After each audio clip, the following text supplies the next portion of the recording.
Hello, and welcome to the Getting Started with GDPR Compliance video series. I'm Linda Thielova, DPO at OneTrust, and today we're looking at data subject rights requests under the GDPR and how businesses like yours can get started with fulfilling these requests.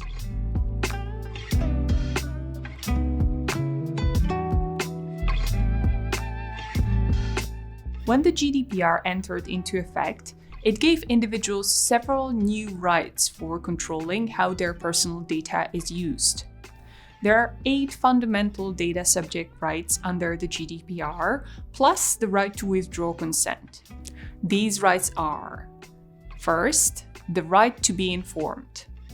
Individuals have the right to be informed about the collection and use of their personal data. Second, the right to access. Individuals have the right to view and request copies of their personal data. Third, the right to rectification. Individuals have the right to request inaccurate or outdated personal information be updated or corrected. Fourth, the right to be forgotten or the right to erasure. Individuals have the right to request their personal data be deleted. But remember, this is not an absolute right, and there may be exemptions that apply. Fifth, the right to data portability. Individuals have the right to ask for their data to be transferred to another controller or provided to them. The data must be provided in a machine-readable electronic format.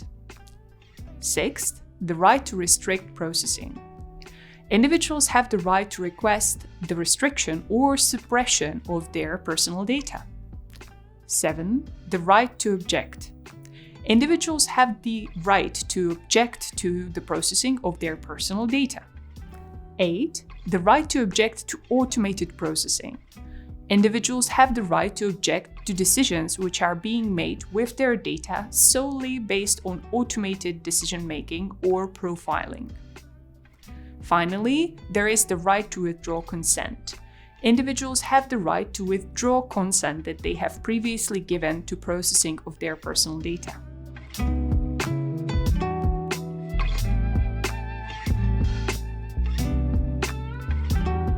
So, how do you go about fulfilling these rights requests?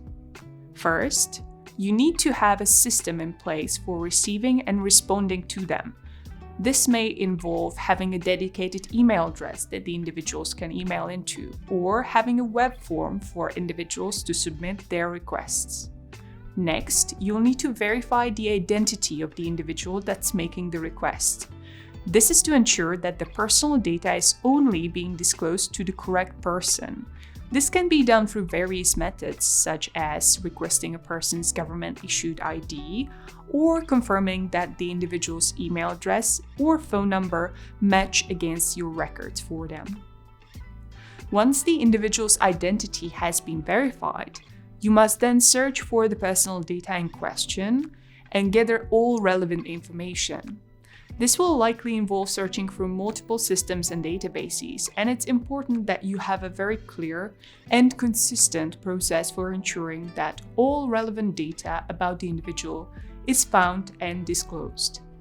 After the information has been gathered, your organization must provide the individual with a copy of their personal data in a commonly used format, such as a PDF or a spreadsheet. This all needs to be done without undue delay.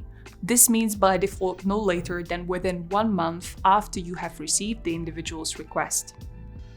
It's also important to note that you may not be able to disclose all of the personal data requested by the individual, if, for example, it may negatively impact the rights of others, or if it is subject to a legal privilege.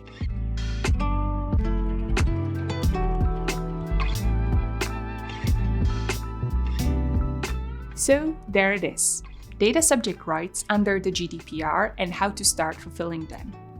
Keep watching the Getting Started with GDPR Compliance video series to learn more about data protection by design and default, the differences between a controller and a processor, and data breach notification requirements.